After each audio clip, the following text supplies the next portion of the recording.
Ya, assalamualaikum sobat sekalian, bertemu kembali dengan TMC Vlog. Kita berada di awal race weekend seri ke-15 MotoGP di sirkuit Montmeló, Catalunya, Barcelona, Spanyol. Nah, jadi gitu teman-teman sekalian. Dan memang kita akan membahas kali ini itu kejadian-kejadian sampai di sesi practice di hari Jumat race weekend Catalunya 2025 ini untuk kelas MotoGP.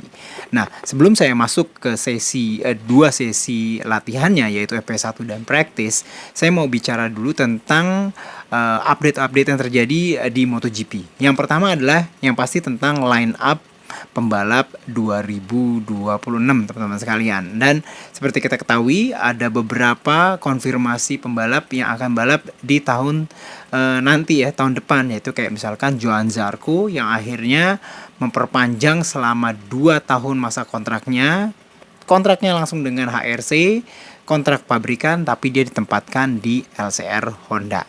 Nah, jadi seperti itu teman-teman sekalian.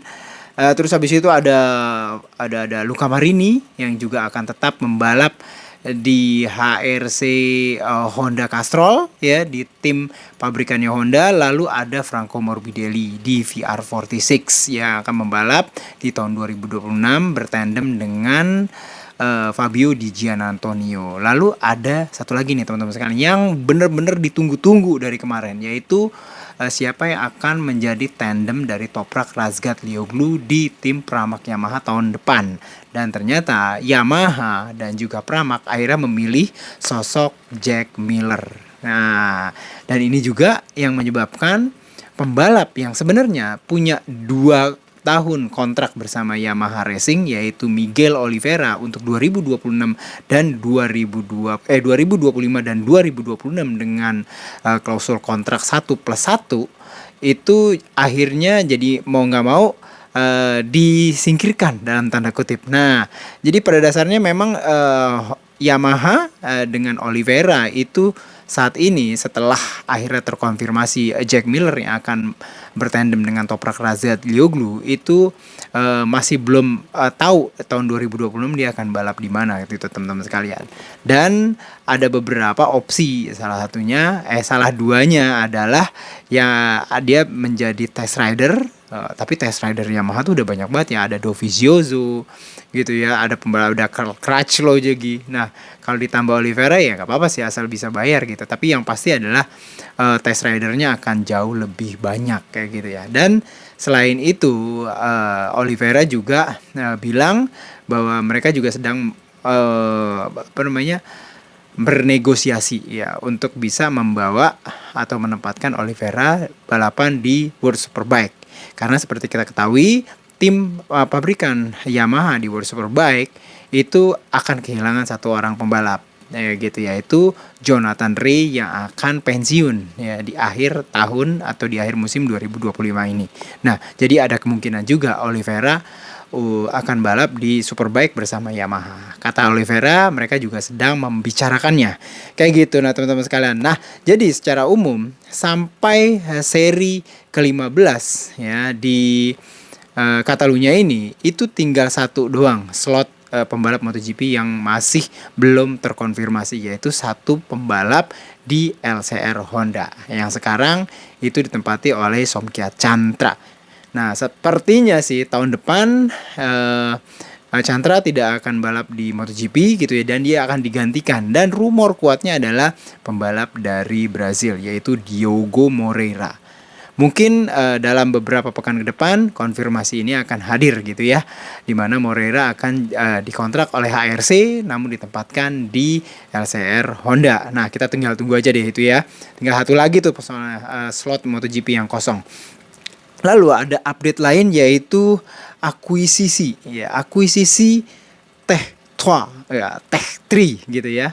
Tim Tech3 yang saat ini memiliki tim prinsipal itu Hervé Poncharal ya. Tim dari Prancis ini itu sudah berhasil bukan sudah berhasil, jadi akan diakuisisi ya, konfirmasi akan diakuisisi oleh ya itu dia salah satu person ya sport person dari pedok Formula 1, yaitu Günther Steiner. Ya, sosok ini tuh sangat bener-bener terkenal banget kalau teman-teman sekalian sering nonton Drive to Survive. Orangnya belak-belakan, terus habis itu vokal banget. Dan dia, Günther Steiner ini akan setelah nanti dia tuh konfirmasinya itu resmi mengakuisisi, yang pasti full akuisisi di 2026, dia itu akan menjadi CEO dari Tech3, ya, Tech3 Racing, yang akan membawahi dua kelas, yaitu MotoGP dan juga Moto3 gitu ya. Secara umum ini adalah akuisisi full, sehingga ini membuat juga tim prinsipal yang sekarang, yaitu Herve Char, itu akan keluar dari formasi atau dari jabatannya sebagai tim prinsipal. Nah, tim prinsipal dari Tech3 sendiri itu akan dijabat nanti oleh Richard Coleman. Wah, itu sahabatnya Günther Steiner ya. Nah, penamaan masih akan tetap pakai nama Tech3 gitu ya. Staff-staffnya semua masih tetap akan sama. Timnya masih akan sama, pembalapnya masih akan sama tahun 2026, yaitu Bastianini dan juga Viñales. Motornya juga akan sama, yaitu KTM RC16. Jadi yang ganti itu hanya kepemilikan aja, yaitu Günther Steiner sebagai CEO dan juga Richard Coleman sebagai tim prinsipal. Dan ini baru akan kejadian nanti di tahun 2026. Jadi dari seri ke-15 ini sampai nanti akhir musim 2025 ini, itu tim prinsipalnya masih dijabat oleh Herve Poncharal. Nah, jadi seperti itu teman-teman sekalian. Ini benar-benar full akuisisi ya. Nah, balik lagi, sekarang kita membahas tentang 2 sesi praktis dan juga 2 sesi praktis, yaitu FP1, Free Practice 1, dan juga sesi praktis. Dan yang juga cukup mengejutkan adalah di 2 sesi ini, itu yang jadi tercepat adalah pembalap dari tim factory-nya KTM, ya, Red Bull KTM, di mana FP1 Pedro Acosta itu menjadi yang tercepat, dan yang di sesi praktis yang menentukan 10 pembalap pertama yang akan masuk ke sesi Q2 nanti, itu yang tampil sebagai tercepat adalah Brad Binder. Cukup menarik pergerakan dan juga update dan juga peningkatan performa dari KTM. Bisa dibilang mereka itu keluar hebat banget itu mulai dari paruh kedua musim. Setelah juga mereka terlepas dari gonjang-ganjing permasalahan finansial mereka yang akhirnya di backup oleh Bajaj. Nah, ini tuh bagus banget perubahannya setelah memasuki paruh kedua musim 2025 itu cukup banyak sih ya. Kalau engine kayaknya belum nggak bisa diganti karena di mereka masuk konsesi tipe C ya kalau nggak salah. Terus habis itu yang diganti itu kelihatan banget ya. Selain sasis yang bisa diganti kapan aja karena homologasinya tidak dikendalikan secara ketat, itu kita bisa lihat ya, di mana KTM sekarang menggunakan homologasi aerodinamika yang juga cukup bisa dibilang lebih simpel bila dibandingkan dengan aerodinamika mereka yang dipakai di paruh pertama awal musim 2025.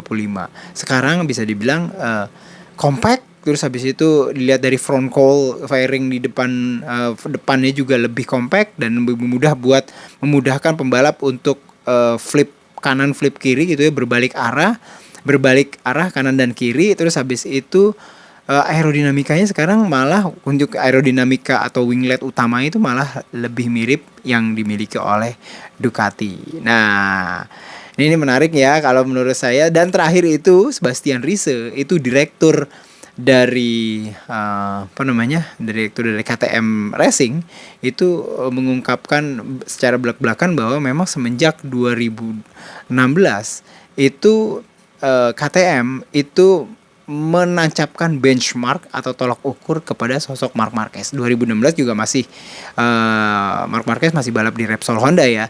Nah, sekarang mereka juga tetap masih membuat Marc Marquez sebagai tolok ukur, tapi sekarang Marc Marquez sudah balapan di Ducati. Oleh sebab itu sekarang mereka terlihat arah pengembangannya itu lebih ke arah Ducati bila dibandingkan dengan awal-awal KTM yang memang kelihatan HRC banget, Honda banget, sampai mereka merekrut human resource-nya semua itu dari Honda. Kayak teman-teman sekalian masih ingat mungkin Mike Leitner gitu ya, terus habis itu Dani Pedrosa dan segala macam. Mike Leitner dulu adalah crew chief-nya dari Dani Pedrosa.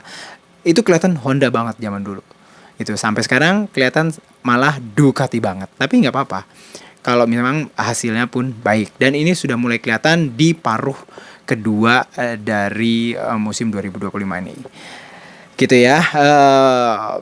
Ducati malah dari pergerakan KTM yang juga cukup masif gitu ya, nggak hanya Acosta dan Binder aja yang tercepat. Kadang-kadang kita bisa lihat ya, kayak misalkan di sini itu Bastian ini juga cukup ketat, cukup kuat juga. Dan yang juga cukup menarik adalah Honda nih teman-teman sekalian.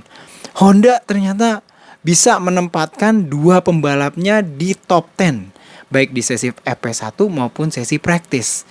Wah, ini juga cukup membuat surprise juga ya, kejutan gitu ya, dimana Johan Zarco yang baru aja sign kontrak perpanjangan 2 tahun dengan HRC, terus habis itu ada Luca Marini gitu di situ. Ya, Joan Mir masih di bawah gitu ya. Nah, dua pembalap ini itu memasuki posisi top 10 baik itu sesi praktis maupun juga sesi FP1 di pagi hari ya. Dan ini menyebabkan baik Johan Zarco dan juga Luca Marini bisa langsung mengikuti kualifikasi kedua besok tanpa harus mengikuti kualifikasi pertama. Penyebabnya apa? Salah satu yang bisa dianalisa adalah karena sasis baru.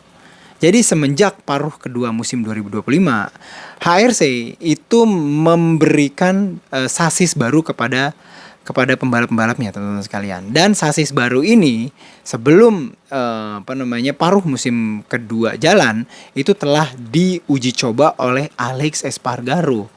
Dan nyobanya itu di sirkuit yang saat ini dipakai, yaitu sirkuit Montmeló di Catalunya, di Barcelona.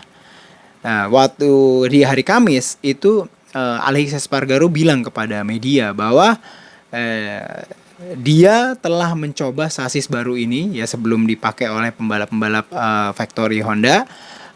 Dan Alex bilang bahwa dengan sasis baru, dia bilang sasis ini adalah sasis next level. Jadi ini tuh levelnya lebih tinggi lah, bagus lah. Feedbacknya bagus banget, dan menurut Alex Espargaro di Catalunya sasis ini bisa bikin Honda itu bisa lebih cepat 0,3 sampai 0,4 detik. Luar biasa.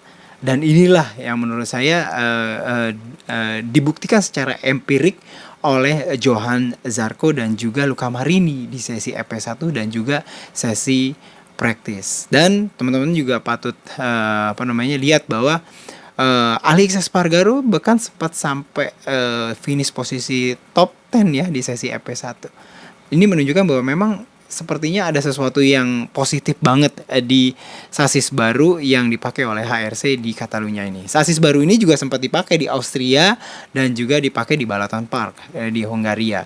Cuma memang sepertinya sasisnya ini lebih ke tipe-tipe sirkuit yang kayak begini nih, low grip, terus habis itu lebih flowing gitu ya, bila dibandingkan dengan sirkuit-sirkuit sebelumnya. Kan kalau kita bisa lihat sirkuit Balaton Park, terus habis itu Austria di Red Bull itu lebih banyak stop and go-nya. Di sini lebih flowing dan mungkin lebih pas di sirkuit yang tipe yang flowing. Nah, jadi itu teman-teman sekalian beberapa catatan-catatan yang bisa saya sampaikan di awal race weekend MotoGP Catalunya yang baru aja menyelesaikan 2 sesi latihannya, FP1 dan juga sesi praktis, dan menempatkan di kedua sesi ini pembalap pabrikan KTM sebagai yang tercepat. Kita akan kembali lagi besok pasca balapan sprint. Kira-kira siapa yang bakalan menang nih di balapan sprint.